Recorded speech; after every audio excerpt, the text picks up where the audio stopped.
పుస్తకాల పునర్రచన చరిత్ర పుస్తకాల్లో కీలక మార్పులు. నమస్తే, ఆంధ్రప్రభకి స్వాగతం. నేను ప్రియా కౌశిక్.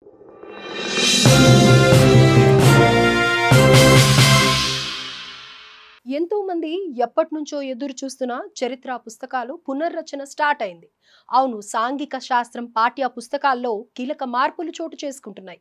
మరీ ముఖ్యంగా భారతీయ చరిత్రకు సంబంధించిన ఈ పుస్తకాల్లో ఎలాంటి మార్పులు జరుగుతున్నాయన్నది ఈ వీడియోలో చూద్దాం.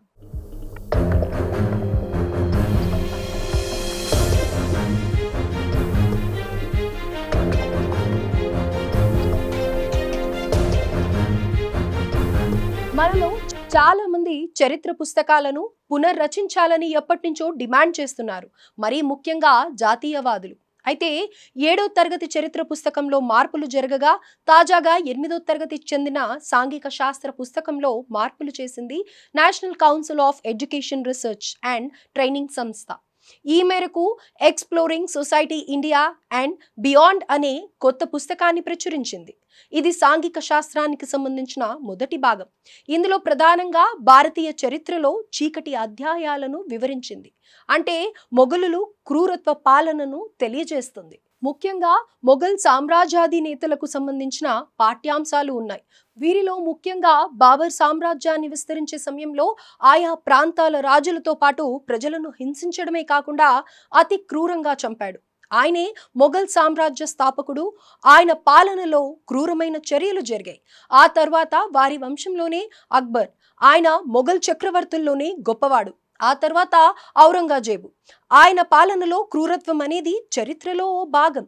మతపరమైన, ముఖ్యంగా హిందువులపై హింసాత్మక చర్యలకు పాల్పడేవాడు.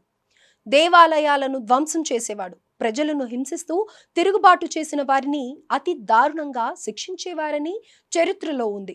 మొత్తంగా వాళ్ళు చేసిన ఆకృత్యాలను వివరించడం జరిగింది. ఈ బుక్ లో మరో విషయాన్ని స్పష్టం చేశారు. అదేంటంటే note on the darker points of history. ఇది టీచర్స్ కోసం ఇచ్చారు. చరిత్రలో ఉన్న చీకటి అధ్యాయాలు, ఆ టైంలో జరిగిన యుద్ధాలు, చోటు చేసుకున్న పరిణామాలను ఎవరికో ఆపాదించడం సరికాదన్న హెచ్చరిక ఇచ్చారు. దీన్ని మనం మంచి సూచనగా భావించవచ్చు. అలాగే మొఘలుల క్రూరత్వంతో పాటు ఢిల్లీ సుల్తాన్లు గురించి, విజయనగర సామ్రాజ్యం గురించి అనేక అంశాలను వివరించారు. ముఖ్యంగా 13 నుంచి 17వ శతాబ్దం వరకు జరిగిన సందర్భాలను తెలియజేశారు. ఇక మరికొన్ని రోజుల్లో ఈ సాంఘిక శాస్త్రానికి సంబంధించిన 2వ భాగాన్ని రిలీజ్ చేయనున్నారు. ఈ రకంగా భారతీయ చరిత్రకు సంబంధించి మరుగున పడ్డ అంశాలతో పాటు దాడి చేసిన అంశాలు కూడా బయటికి వస్తాయి. ఇక ఈ పుస్తకాల నుంచి ప్రేరణ పొందిన పలు రాష్ట్ర ప్రభుత్వాలు కూడా పుస్తకాల్లో మార్పులు చేస్తున్నాయి. ఉదాహరణకు ఉత్తరప్రదేశ్, రాజస్థాన్, మహారాష్ట్ర అని చెప్పుకోవచ్చు. ఈ రాష్ట్రాల్లో ఈ సిలబస్ తో పాటు స్థానిక అంశాలను కూడా యాడ్ చేసి పాఠ్య పుస్తకాలను ప్రచురించాయి. నార్మల్ గా పాఠ్య పుస్తకాలను మార్చడాన్ని ఎవరు తప్పు పట్టాల్సిన పని లేదు. ఎందుకంటే తప్పనిసరిగా ఈ బుక్స్ ను ఎప్పటికప్పుడు మార్చాల్సి ఉంటుంది. ఆ రంగంలో కొత్త పరిశోధనలు జరిగి కొత్త ఆవిష్కరణలు బయటికి వచ్చినప్పుడు ఆ విషయాలు స్టూడెంట్స్ కు తెలియాల్సిన అవసరం ఉంది. అలాగే వాస్తవ చరిత్రను తెలియజేయాల్సి ఉంటుంది. కొత్త విషయాలతో పాటు చరిత్రకు సంబంధించిన సమాచారాన్ని వారికి అందుబాటులో ఉంచడానికి పుస్తకాల్లో మార్పులు అవసరం.